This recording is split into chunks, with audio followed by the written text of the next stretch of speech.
बिस्मिल्लाहिर्रहमानिर्रहीम। Change in particular of registration. हमने देखा था कि रजिस्ट्रेशन फॉर्म हमने फिल किया था पोर्टल के ऊपर, ठीक है ना, जिसके अंदर हमारे नाम, पर्टिकुलर, फलां फलां एक लंबी लिस्ट थी। अगर उसमें कोई चेंज आ जाए तो आपने क्या करना है? In case of change in the name, address और other particular in registration certificate, the person shall notify it in computerise system within 14 days of change. यानी चेंज होने के बाद इंटीमेट करना है, चेंज होने से पहले नहीं। आपने एड्रेस चेंज कर लिया, बाद में बता दें 14 डेज के अंदर अंदर। The change as manufacturer shall be allowed if all condition in rule 5 are fulfilled. अगर जब हम रजिस्टर्ड होते हैं ना, तो उसमें बाद दफ़ा इंपोर्टर, बाद दफ़ा होलसेलर, बाद दफ़ा ट्रेडर ऐसे रजिस्टर हो रहे होते हैं। वो कहता है अगर आप ये चेंज कर रहे हो कि मैं पहले ट्रेडर था और अब मैन्युफैक्चरर बनना चाहता हूँ, तो फिर वो मैन्युफैक्चरिंग वाली रिक्वायरमेंट पूरी करनी पड़ेगी ना, लिस्ट ऑफ मशीनरी और वो प्लांट और वो पिक्चर, जीपीएस, वो वाली पिक्चर, वो वाली फिर कंडीशन सारी हमें पूरी करनी पड़ेगी। ये छोटी सी एक आम सी बात लिखी हुई है। Transfer of registration.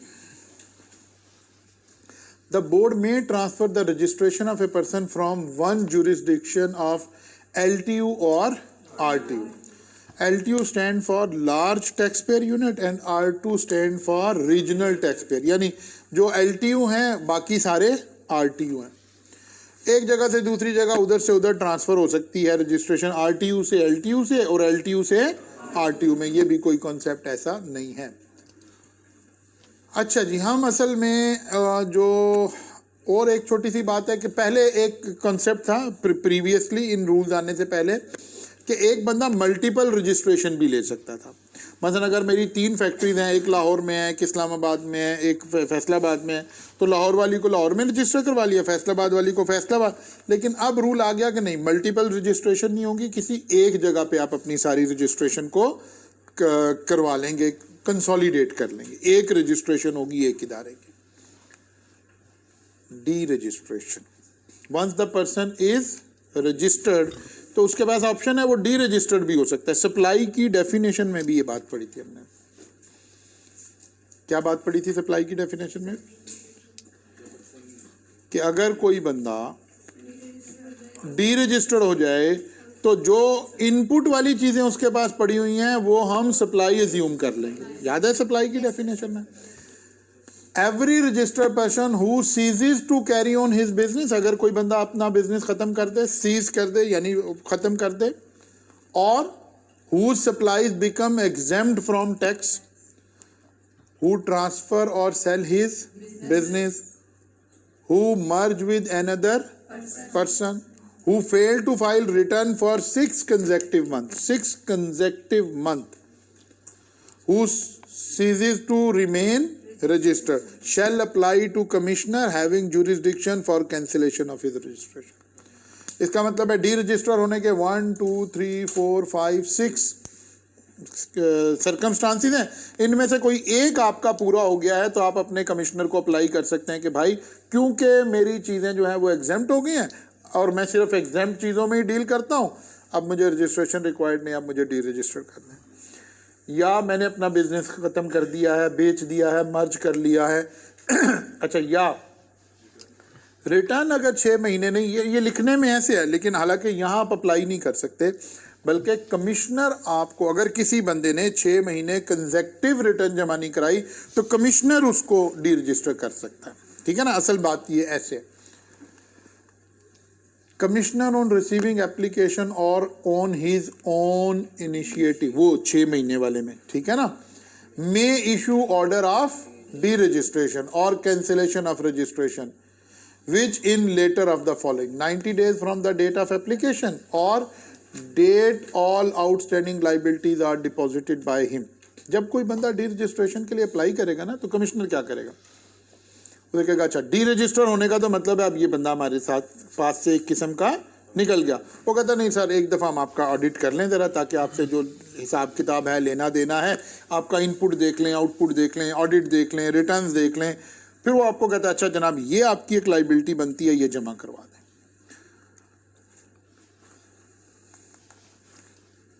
ठीक है ना, लेटर ऑफ द फॉलोइंग तक आप डी रजिस्टर होंगे, या तो 90 दिन या अगर आपकी कोई लाइबिलिटीज निकली हैं तो जब आपने लाइबिलिटीज जमा कराई हैं इससे ऑनवर्ड फिर आपको क्या अज्यूम कर लिया जाएगा, डी रजिस्टर्ड कर लिया जाएगा।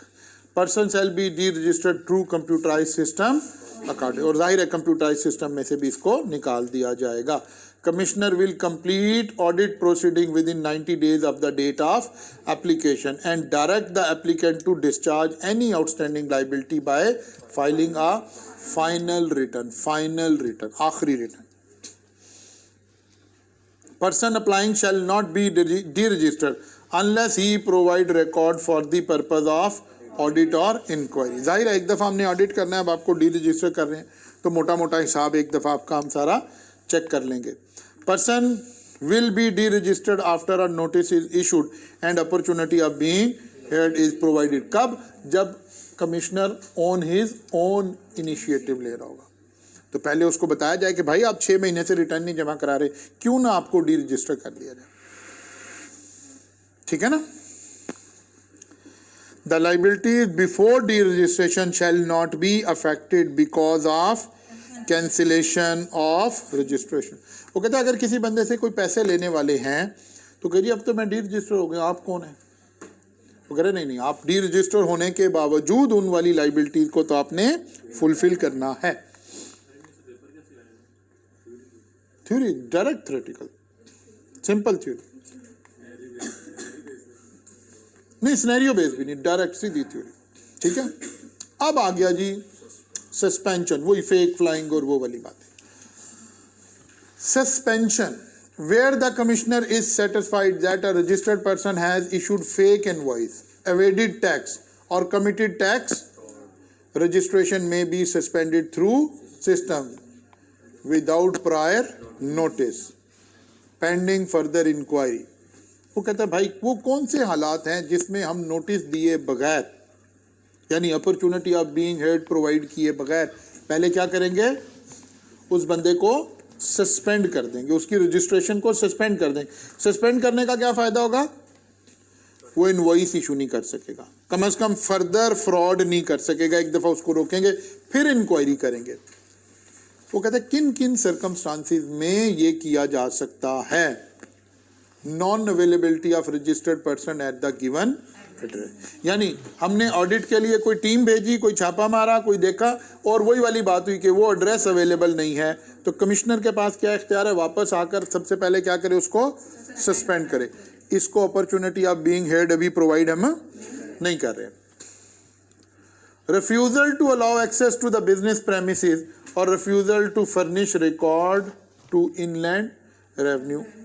अब बाद दफ़ा बिजनेसमैन क्या करता है, अगर टीम गई है कोई, वो उसको एंटर ही नहीं होने, जाहिर है फैक्ट्री के अंदर तो आपका कोई सिक्योरिटी सिस्टम है, कोई गार्ड खड़े हैं, वो टीम गई है, वो कहते हैं नहीं भाई हम आपको अलाउ नहीं कर रहे। वो बेचारे टीम अपना जाहिर है सारा काम अपने तरीके से जा रही है, अब वहाँ लड़ाई तो नहीं लड़ सकते, तो टीम वापस आ गई है, वो कहते भाई वो तो एंटर ही नहीं होने दे रहे हैं, तो कमिश्नर के पास क्या इख्तियार है, उसको सबसे पहले सस्पेंड कर दे। Abnormal tax profile such as taking excessive input tax adjustment, continuous carry forward और sudden increase in, अब ये सब उस दौर की बातें हैं जहां हमें फ्लाइंग इनवॉइसेस का बहुत ज़्यादा सामना था कि एक आदमी ने कंपनी रजिस्टर करवाई हुई है, अभी उसने वो जो फेक तरह के लोग थे वो इतने ज़्यादा उसके कस्टमर नहीं बने, फिर आहिस्ता आहिस्ता वर्किंग कर रहा है, अचानक से उसके कस्टमर कुछ बनने शुरू हो गए और एक एबनॉर्मल प्रोफाइल नज़र आ रहा है, क्योंकि वो तो खाली इनवॉइसेस ही इशू कर रहे थे ना, टेक्निकली काम तो कुछ नहीं कर रहे थे। वो कह रहे अगर कोई ऐसी बात नज़र आ रही है, एबनॉर्मल प्रोफाइल नज़र आ रहा है, मनी लॉन्ड्रिंग नहीं बल्कि हो क्या रहा है कि कोई भी इदारा है ना, इंसान कायनात एवरेजेस पे चल रही है ना, कि एक ख़ास एवरेज से चीज़ें खरीदी जा रही हैं, तो प्रोफाइल वैसा ही आ रहा होगा, हर महीने 1 करोड़ की परचेज या उसके अंदर एक नॉर्मल वेरिएशन, ऐसा नहीं होगा 1 महीने में 6 करोड़ की और फिर 0, ठीक है ना, फिर अचानक से ऐसे एबनॉर्मल बिहेवियर या एक्सेसिव इनपुट टैक्स एडजस्टमेंट, ठीक है ना, जैसे वो हम कह रहे थे पहले कि एक बंदे के पास वो माल खरीदता था, वो रजिस्टर्ड लोग नहीं थे, तो इनपुट तो मिल नहीं रहा था, परचेजेस फ्रॉम अनरजिस्टर्ड हो रही थी, अच्छा माल तो मिलता नहीं था, अच्छा सेल कर रहा था, सेल में रजिस्टर्ड था, इनपुट होता नहीं था, आउटपुट होता था, सारे पैसे इकट्ठे होते थे, गवर्नमेंट को जा रहे थे। यहीं वो फेक लोग आए, उन्होंने कहा सर आप इतने पैसे हर महीने 20 लाख रुपया गवर्नमेंट को दिए जा रहे हैं। उन्होंने कहा हाँ यार मेरा इनपुट ही कोई नहीं है। तो क्यों नहीं है? कहते यार रजिस्टर्ड लोग ही नहीं है। कहता हम आपको इनवॉइस प्रोवाइड कर देते हैं। अब अचानक से इसे बंदा मिल गया तो एकदम से इसका इनपुट आना शुरू हो गया है। तो एक प्रोफाइल में पता चल रहा है पिछले 2 सालों से कोई इनपुट नहीं आ रहा, अचानक इनपुट आना शुरू हो गया है। तो नजर आ रहा है ना कि कोई एबनॉर्मेलिटी हो गई है। इसकी वजह से भी आप किसी यूनिट को क्या कर सकते हैं? सस्पेंड कर सकते हैं। Making substantial purchases supplies from और टू ब्लैक लिस्टेड और सस्पेंडेड पर्सन। अच्छा, ब्लैक लिस्टेड इससे जरा क्राइम का जरा अगला लेवल है। अभी हम सस्पेंडेड की बात करते हैं। वो कहता है यार एक बंदा है, उसकी जो परचेजेस है ना वो उन लोगों से नजर आ रही है जो सस्पेंडेड हुए हुए हैं। इसका मतलब है ये भी उन्हीं फ्रॉडियों का दोस्त है, उनके साथ काम करने वाला बंदा है, या उन्हीं को सप्लाई दे रहा है या उनसे खरीद रहा है। कोई एक बंदा आइडेंटिफाई हुआ, इसका मतलब है जिसको ये सेल कर रहा है उन सारों को भी पकड़ना चाहिए। Non filing of sale tax return on recommendation of the commissioner of any other jurisdiction, any other reason specified by। कितनी बातें होंगी जी? 7 बातें। अब सवाल वो जो आप पूछेंगे कैसे आएगा, under what circumstances a commissioner may suspend registration of a person. तो ये 7 बातें आ गई, ठीक है ना। अगरचे यहां से इस तरह के सवाल अभी बन नहीं रहे हैं, लेकिन लेट्स अज्यूम यहां से सिनेरियो बेस्ड एग्जामिनर बना देता है।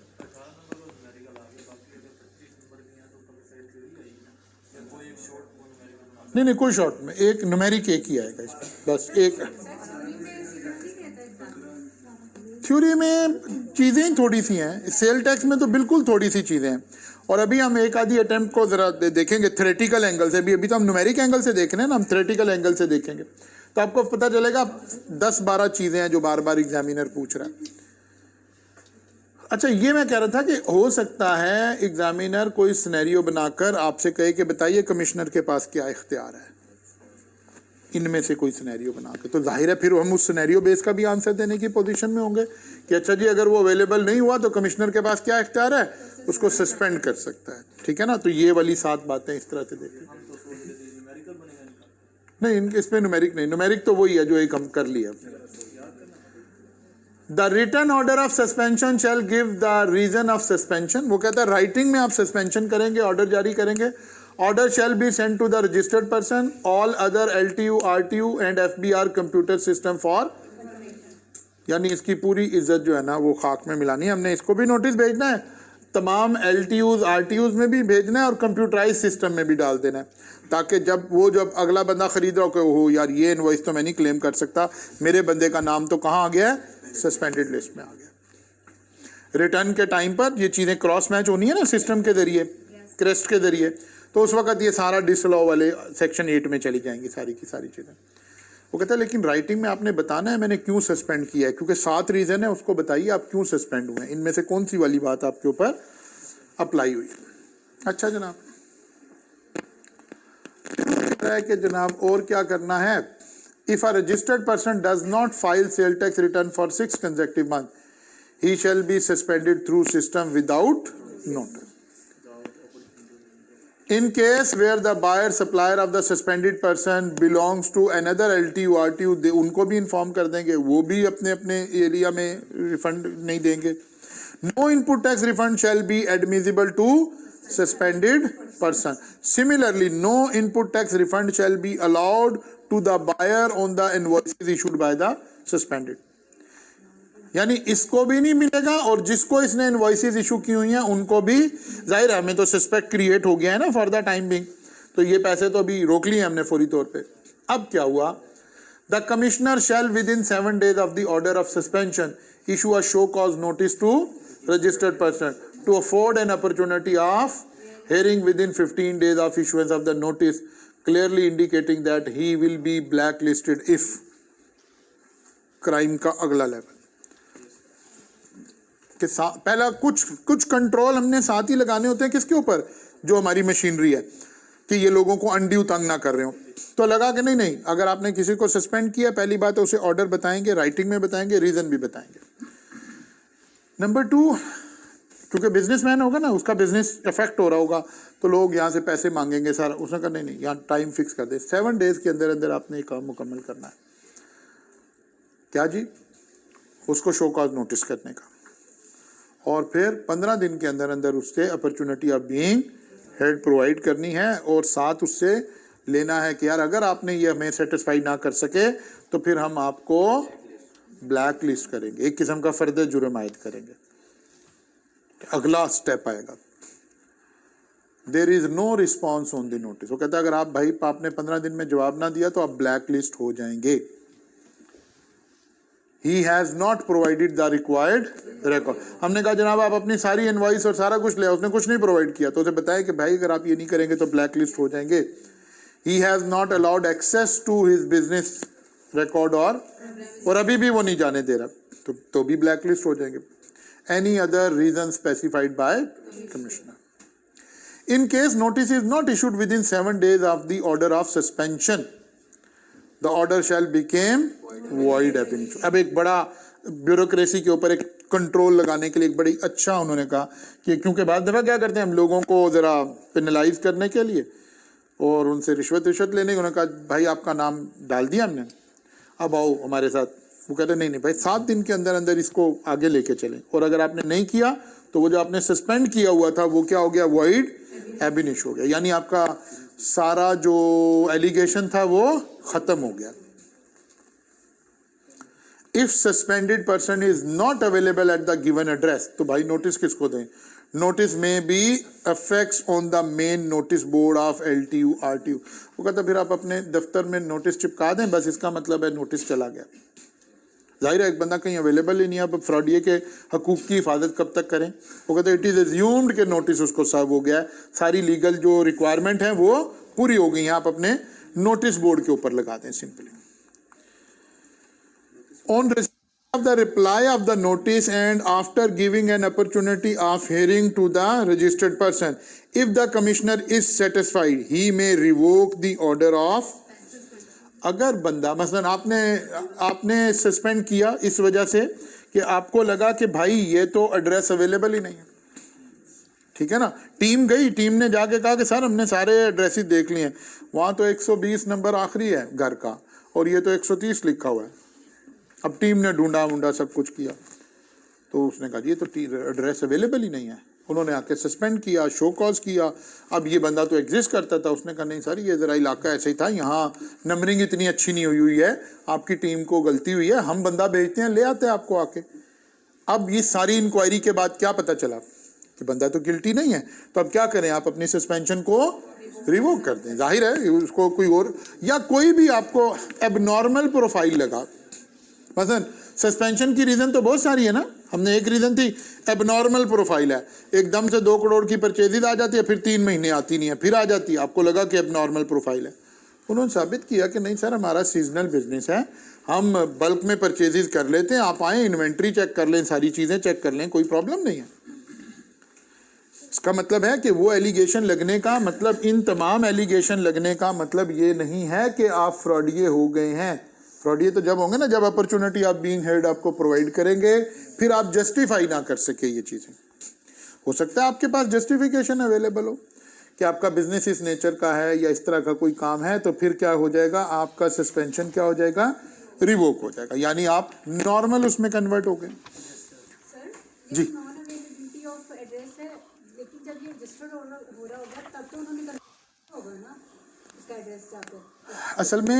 असल में ये बात याद रखें, जब भी कोई उसूल आता है जो पिछले लोग थे वो तो वहीं मौजूद थे ना। मसलन ये दो फर्ज कर लेते हैं, ये उसूल 2010 में आए, आइंदा रजिस्टर्ड लोग तो हमने ऐसे करने शुरू कर दिए, लेकिन जो पहले वाले थे वो। फिर एक और बात, क्या रजिस्टर्ड एड्रेस बाद में चेंज नहीं किया जा सकता? किया जा सकता है, लेकिन 14 दिन के अंदर अंदर आपने इन्फॉर्म करना था, अब आपने इन्फॉर्म नहीं किया। जब हम वहाँ गए हैं तो वहाँ बंदा अवेलेबल नहीं है, अगला एड्रेस आपने बताया नहीं हुआ, तो तब भी ऐसे सर्कमस्टांसेस क्रिएट हो सकते हैं।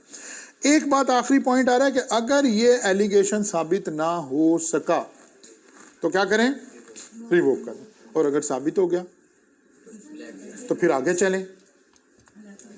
If the offence is confirmed, यानी opportunity of being heard provide हुई थी, उसमें प्रूव हो गया कि यार ये तो बंदा फ्रॉडिया है। The commissioner shall issue an appealable self speaking order for blacklisting and shall start legal and penal action. इसके खिलाफ लीगल एक्शन ले, पेनल एक्शन ले, रिकवरी करें, इसको पकड़ें, सारा कुछ करें। बिल्कुल ऐसी। The order of blacklisting shall contain reason for blacklisting, time period for which refund of input tax of blacklisted person और his buyer shall be inadmissible. क्योंकि जब आपने ऑडिट किया ना उसका, जाहिर है सारे के दरमियान इंक्वायरी हो रही है। फर्ज किया एक बंदे का ऑडिट किया तो पता चला कि 2023, 2022, 2021 एंड वो कहता है यार यहाँ तक तो ये आदमी सही था, यहाँ तक तो कोई प्रॉब्लम थी, ये हमने रिकॉर्ड चेक किया, ये ठीक है, लेकिन 2022 और 23 में इसने कोई इस तरह का काम शुरू किया है। अब हमने यहाँ बताया कि 2022 और 23 की इस बंदे की जो इनवॉइसेस हैं उन पर इनपुट क्लेम नहीं हो सकता, लेकिन इससे पिछले वाले में हो सकता है, अभी भी हम करने दे रहे हो। ये बात लिखी हुई है क्या जी? The time period for which refund of input tax of blacklisted person और his buyer shall be inadmissible, any tax to be paid और पेनल्टीज टू बी इम्पोज। ये सारा ऑर्डर हमने ब्लैक लिस्टेड का बना दिया। The order of blacklisting shall be issued within 90 days of issuance of notice of hearing, otherwise it shall become voidable. Again वही बात है कि लोगों को तंग ना किया जा रहा हो सिर्फ इसलिए कि अच्छा जी बिजनेसमैन है, अनसर्टेनिटी का शिकार होगा, खुद ही पैसे देगा, खुद ही निगोशिएट करेगा। नहीं, 90 डेज के अंदर अंदर आपने इस काम को मुकम्मल करना है, और अगर आपने काम मुकम्मल नहीं किया तो इसका मतलब है फिर इसकी ब्लैक लिस्टिंग भी क्या हो गई? वॉइड हो गई। क्लियर हो गई बात? Copies of order shall be send to registered person और RTU, LTU, FBR computerized system. All LTU, RTU shall circulate copies of the order along with the list of invoices issued by the blacklisted person to all officer of inland revenue. वही list to list. लेकिन ये बातें जो यहाँ लिखी हुई हैं ये अब जरा पुरानी हो गई हैं, अब ज़रूरत नहीं है इतना कुछ करने के। अब हमारे पास कंप्यूटराइज सिस्टम है, उसमें एंटर कर दिए, जहाँ भी क्रेस्ट मैच करेगा वो खुद ही कहेगा ये इनवॉइस ब्लैक लिस्ट है, ब्लैक लिस्ट है, ब्लैक लिस्ट है। अब इतनी ज़्यादा ज़रूरत नहीं है, लेकिन जब ये आया था उस वक्त, क्योंकि अभी कंप्यूटराइजेशन इस लेवल पर नहीं थी, तो उस वक़्त हमें इस तरह सोचना पड़ रहा था। लेकिन आज तो हम शायद दुनिया का लेटेस्ट तरीन सेल टैक्स का निज़ाम हमारे मुल्क में है, पाकिस्तान में। उसकी रीज़न वही है, अरबों खरबों रुपए के फ्रॉड हो रहे थे और एक वक्त ऐसे लगता था कि हम इस फ्रॉड को कभी भी ख़त्म नहीं कर पाएंगे। लेकिन फिर FBR ने एक बड़ा अच्छा स्टेप लिया, उसने IT के अंदर बहुत पैसा इन्वेस्ट किया।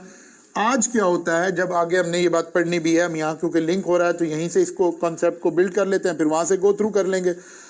अब होता क्या है कि आपको ना एक डेट आ जाती है, आपको पता है हमारा एक टैक्स पीरियड है, और जो टैक्स पीरियड है वो मंथ है ना, 1 से लेकर 30 तक।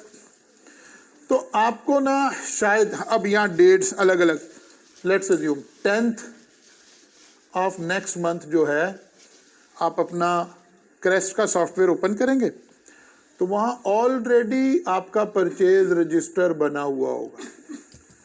सर ये कैसे बना होगा? जिस बंदे ने, आपने परचेजेस तो भी ऐड करनी थी, नहीं, जिसने सेल की है उसने जब इनवॉइस ऐड की तो उस इनवॉइस के ऊपर आपका नंबर भी आ रहा था, उसका नंबर भी आ रहा था, उसने क्रॉस मैच करके आपके सिस्टम में सारी डाल दी इनवॉइसेस। आपने ओपन किया है, यहाँ लिखा हुआ आ रहा है आपने 20 लाख रुपए की परचेजेस की हैं। फर्ज किया कोई इनवॉइस आपको नजर नहीं आ रही कि यार नहीं मेरी तो ये इनवॉइस भी है। अब आप उस अपने बंदे को फौरन फोन करेंगे कि भाई आपने इनवॉइस क्लेम नहीं की, उधर डालो भाई, ठीक है ना, क्योंकि इनपुट आउटपुट हम पढ़ कर आए हैं, जब भी मिलेगा तो ये साथ साथ अपडेट हो जाएगी। अब हमें ये वाली दुनिया नहीं है, ये तो बहुत ऑब्सोलीट पुरानी बातें लिखी हैं, लेकिन जाहिर है पढ़ना ऐसे ही है, लिखना ऐसे ही है। लेकिन आज तो हम रिटर्न फाइल करने से पहले हमें पता चल जाता है हमारी कौन सी इनवॉइस रिजेक्ट होने जा रही है।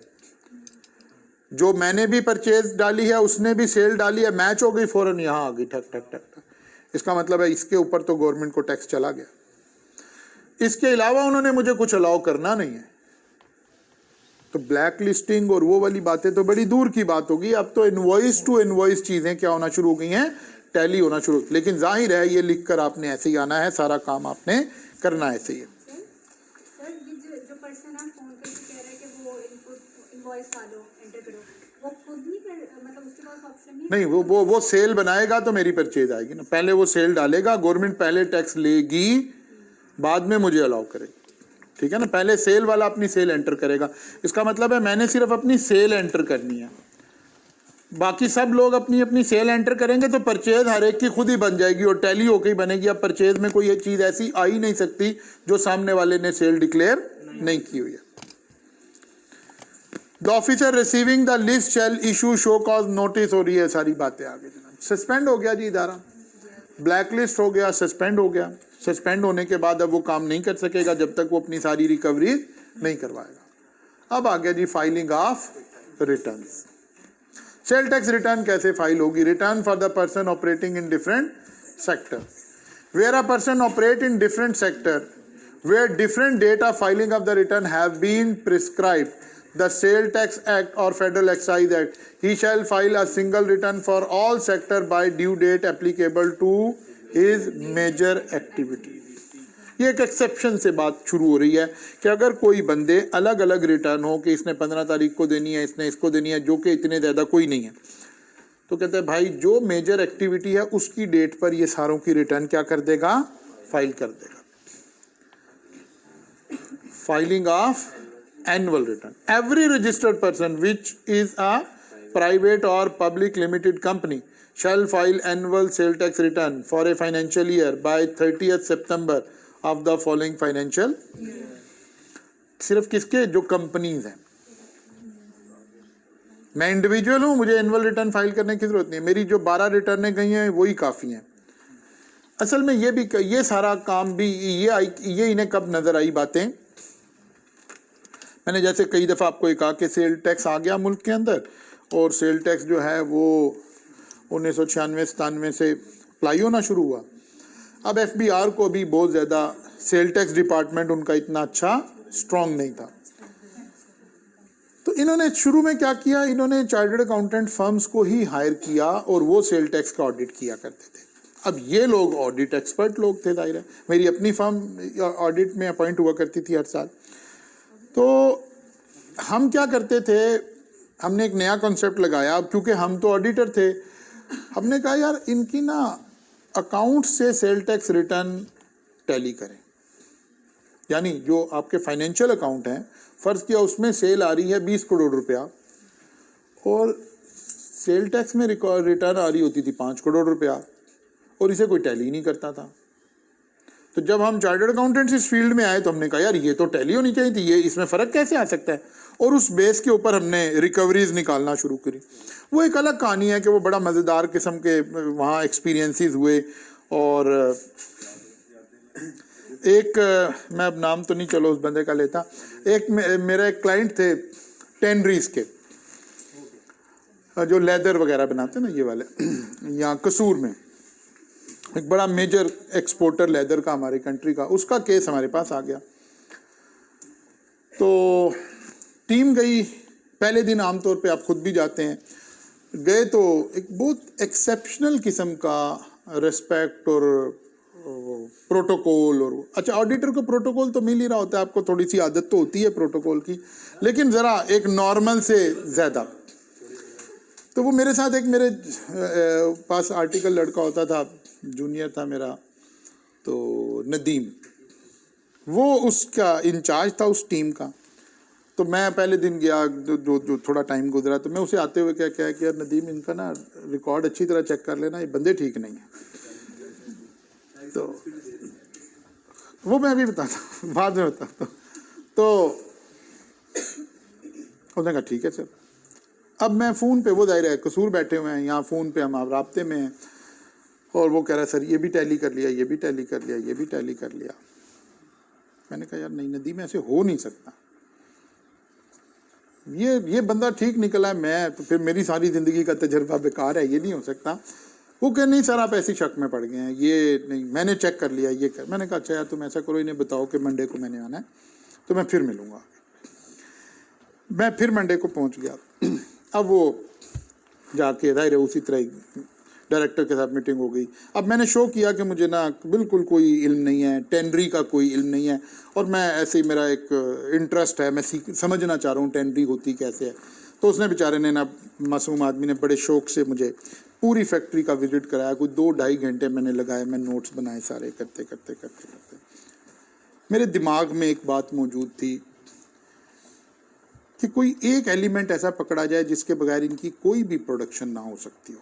कोई एक ऐसा केमिकल पता चले, कोई एक ऐसा प्रोसेस पता चले, कोई एक ऐसी चीज़ पता चले। खैर उस बेचारे ने हमें सारा समझा हमें एक केमिकल की समझ आ गई कि यार ये केमिकल है, ये हर प्रोसेस में इस्तेमाल होना ही होना। मैं बाहर निकला, मैंने नदीम से कहा कि यार एक काम करो, ये वाले केमिकल की परचेजेज ना गेट इनवर्ड पास से टैली कर लो। इनके परचेज रजिस्टर और इनवॉइसेस ना लो, बल्कि गेट इनवर्ड पास से इन्हें कहो कि इसको टैली करवा दें। कहता सर आप ऐसे ही ना वहम में पड़ गए हैं। मैंने कहा मैं तुम्हें कह रहा हूँ ना, तुम इसे सिर्फ टैली कर लो। अब जब वो टैली करना शुरू किया तो वो तो बिल्कुल टैली ना हो। मतलब गेट इनवर्ड पास शो कर रहे हैं कि 20 करोड़ का माल आया, परचेज रजिस्टर में 5 करोड़ का लिखा हुआ है। अब ऐसे 3-4 गुना का फर्क आ गया। अब हमने वहां से क्या किया, वो इंडस्ट्रियल एवरेजेस का एक कॉन्सेप्ट है, रेशो, शायद आपने अभी अकाउंटिंग में पता नहीं पढ़ी है कि आगे पढ़ेंगे। तो हमने वो कॉन्सेप्ट लगा के इनकी इम्प्यूटेड सेल कैलकुलेट की और इनके ऊपर टैक्स लाइबिलिटी निकाली कि इतना टैक्स इनके ऊपर बन रहा है। जब इन्हें ये पता है, इदारे को तो पता चल जाता है, जब उन्हें पता चला कि अब ये गलत डायरेक्शन में चल पड़े, जब वो गेट इनवर्ड पास मांगे तो वहीं से उनका बिहेवियर थोड़ा सा चेंज हुआ। उन्होंने कहा यार वो ना, आप ऐसा करें कि अपने सीनियर से, हमें पार्टनर से मिलवाएं, हम उनसे मिलना चाहते हैं। हाँ। मैं और वो राहील फारूक मेरे पार्टनर थे उस वक्त, हम 2 लोग पर। मैं कहा जी अच्छा जी। वो नदीम की कॉल आ गई कि जनाब वो मिलना चाहते हैं, तो ये है। तो अच्छा जी। अब वो हम यहाँ पीसी में बैठे हुए हैं, गपशप लगा रहे हैं, और वो अब वो बातें इस तरह की शुरू। अब ये हमारा ज़िंदगी का पहला एक्सपीरियंस था अभी ना। अब वो कि सर छोड़े ना, क्या आपके कर रहे हैं, ये है, इस मुल्क में ऐसे ही है, बड़ा मुश्किल है काम करना, करते करते हाँ, ऐसे करते करते करते करते आखिर वो ओपनली इस पर आ गए कि अब डील कर लें हमारे साथ। नहीं सर ऐसे नहीं हो सकता, ये तो जो है आप इसका हमें जवाब दे दें। कि नहीं सर ये वो फलां दिमाग पुरलम करते करते करते करते वो बाकायदा बोली लगाने पे आ गए। वो एक छोटी अमाउंट से शुरू होते होते होते होते होते होते बढ़ते गए। अब हम पीसी में बैठे हुए हैं। तो वो उस वक़्त के दौर में मेरा ख्याल है, अगर मुझे सही याद है कि नहीं है, तो कोई तकरीबन उस टाइम पर वो कोई 20 लाख रुपए तक चले गए।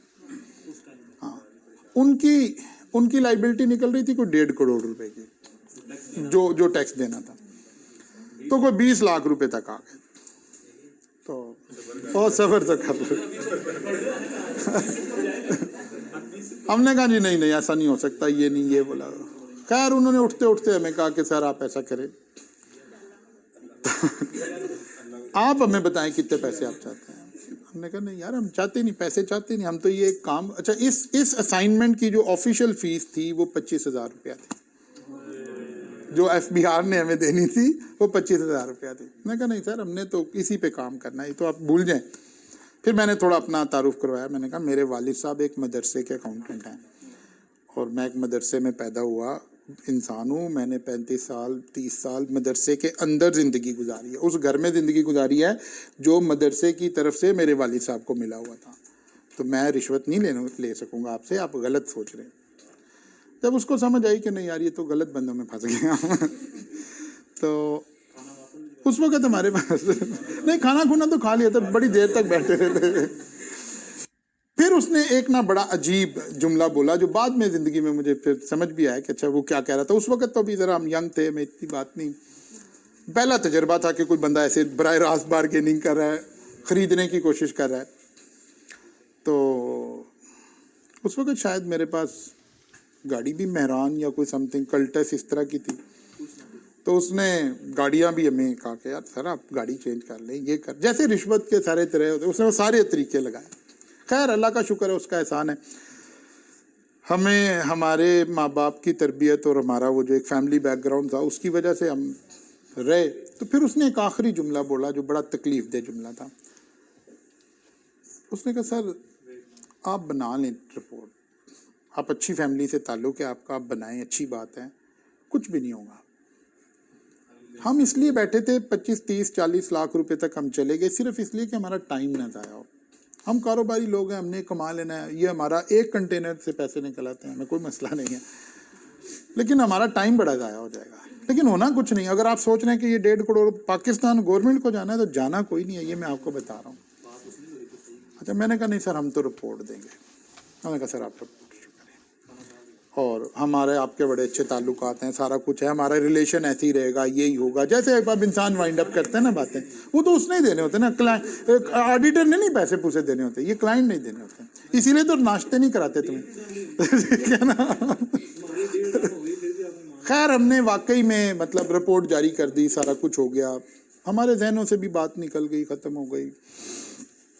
कोई 1.5 पौने 2 साल के बाद उसी बंदे की कॉल आई, सर मैंने आपके साथ डिनर करना है। ठीक है, उस बंदे का नाम है, अच्छा। मैंने कहा अच्छा जी आ जाए, लाहौर आ जाए। वो वहीं बैठा लेके उसी पीसी की जगह पे जाके बैठा, खाना वाना खाया, गपशप, क्या हाल है, कैसे हैं, फलां दिमाग इधर उधर, अच्छे पॉलिटिकल गुफ्तगू करते करते सारा खाना वाना खा के वाइंड अप, उसे कोई गुफ्तगू नहीं की। आखिर में जब उठ के चलने लगे तो उसने ऐसे जेब में से निकाला, कहते सर ये 2.5 लाख रुपया हमारा खर्च हुआ है।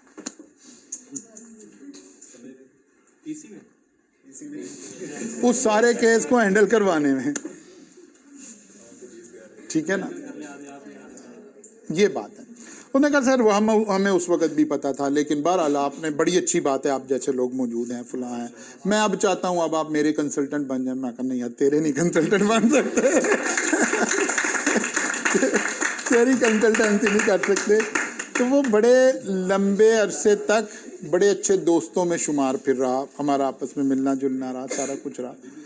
इसे हम कहते हैं सिस्टम की खराबी, ठीक है ना, इसे हम कहते हैं सिस्टम की खराबी। कि आप अगर कोई ठीक काम कर भी दें, कोई रिपोर्ट बन भी जाए, तो जब वो अल्टीमेटली चार्टर्ड अकाउंटेंट से ऑडिट करवा लेते हैं, लेकिन उसके बावजूद फाइनल डिसीजंस फिर एफबीआर की टीम करती है, तो वहां जाकर सारा काम गड़बड़ हो जाता है। अच्छा जी खैर है नहीं, सॉरी, अगर सीए कोई फ्रॉड पकड़ा जाए तो हाँ तो ऐसा भी हो जाता है, पकड़े जाते भी हैं, मेंबरशिप कैंसिल भी होती है। कभी जब आप ऑडिट पढ़ेंगे तो वहाँ ये बातें आप पढ़ेंगे कि क्या क्या आई, कि आपके पास एज ए रेगुलेटर इख्तियारात हैं। तो सर फिर जो इतने सीए ब्लैक मनी कमा रहे होते हैं वो, देखिए हम पाकिस्तान में रह रहे हैं, पहली बात है ना, पहली बात है भाई, बात आ जाओ, पहली बात है कि सब लोग ब्लैक मनी नहीं कमा रहे होते। सीए में आके अगर कोई शख्स, देखें वैसे तो इंसान ना, जैसे जिन लोगों ने सारा मुल्क लूट लिया फिर भी लूटने के लिए तैयार रहते हैं, इंसान का कभी भर नहीं सकता। लेकिन सीए में अल्लाह ताला आपको इतने पैसे ज़रूर दे देता है कि अगर आप रिस्पेक्टफुली अपनी ज़िंदगी सही उसूलों से गुजारना चाहें तो बड़े अच्छी गुजार सकते हैं। बाकी इंसान का लालच तो कभी ख़त्म नहीं हो सकता, वो तो किसी भी लेवल तक जा सकता है। तो सब तरह के लोग आपको नज़र आएंगे। तो इसका ये मतलब नहीं है कि कोई भी फ्रॉड हो रहा होगा तो पकड़ा जाएगा। सिस्टम की खराबी तो वहीं मौजूद है ना, सिस्टम की खराबी तो वहीं मौजूद है। ये एक बंदे का मैं आपको केस सुना रहा हूँ। इसी तरह एक ऑडिट और हमने किया, फिर हमने ऑडिट ये लेने कम कर दिए क्योंकि इसमें इस तरह के बड़े प्रॉब्लम आते थे। एक और बंदा आया, उसने इसी तरह ही, वो टेक्सटाइल का एक बड़ा मारूफ बंदा था, उसका इसी तरह केस हुआ, सारा कुछ हमने फाइनल कर दिया। उसने हमें रिश्वत दे, ये लेकिन ये दूसरा केस था, अब हम थोड़े से कॉन्फिडेंट भी हो गए हुए थे। और उसने, जब हमने उसकी बात नहीं मानी तो उसने उल्टा एलिगेशन हमारे ऊपर लगा दिया। उसने एफबीआर में हमारे खिलाफ रिपोर्ट दे दी कि जनाब ये पैसे मांग रहे हैं वो रिवर्स में इंक्वायरीज हम भुगत रहे थे रादर देन दैट कि वो केस इस तरह हो गया और एक मुसीबत में पड़ गए। लेकिन फिर आहिस्ता आहिस्ता आपको समझ आती है कि कैसे काम करना है, किस तरह काम करना है। फिर उसके बाद जब हमने काम करते रहे तो फिर हम हेयरिंग की सारी जो है ना इसकी रिकॉर्डिंग कर लिया करते थे। क्लाइंट को बुलाते थे तो उसको रिकॉर्ड कर लेते थे। कॉन्फिडेंशियल है, उसे पता होता था? नहीं, उसे भी पता होता था। उसे भी बताते थे, वो तो लिखा होता था ना कि ये मीटिंग हम रिकॉर्ड कर रहे हैं, कैमरे की आंख नहीं देख रही बल्कि बताते थे कि रिकॉर्ड कर रहे हैं, ताकि कल को इस तरह के एलिगेशंस ना लगने शुरू हो जाएं। लेकिन जाहिर है इसी को ही तो, जब हम कहते हैं निज़ाम ख़राब है, सिस्टम ख़राब है, तो वो यही मसला है। यहाँ ज़्यादातर लोग वो इंक्वायरीज भुगत रहे हैं जिन बेचारों ने कुछ नहीं किया हुआ। अच्छा जी, आगे चलते हैं जी। Electronic filing of sale tax return. Electronic, the return file electronically on the web और एनी मैग्नेटिक मीडिया। वो सारी की सारी अब तो रिटर्न वेब के जरिए ही जानी है, क्योंकि जब शुरू में आई थी तो पहले कहना पड़ेगा कि इलेक्ट्रॉनिक रिटर्न भी वैलिड ही होगी, तो ये तो वो वाली प्रोविजन आ गई। Every registered person required to file a return और statement shall file them electronically in the manner specified by the board. अब यहाँ वो लिखा हुआ है, वो कॉन्सेप्ट लिखा हुआ है कि रिटर्न हमने फाइल कैसे करनी है और कैसे होना है। चलो कल आकर इसको यहाँ से आगे करेंगे इंशाअल्लाह ताला। बल्कि कल के दिन तो हम पहले अपना वही अपोर्शनमेंट वाला सवाल अभी हमने करना है। मैं एक दिन ये और एक दिन वो इसलिए करा रहा हूँ ताकि आप घर जाकर काम अगर एक दिन मिस भी हो गया है तो नेक्स्ट डे कर सकें।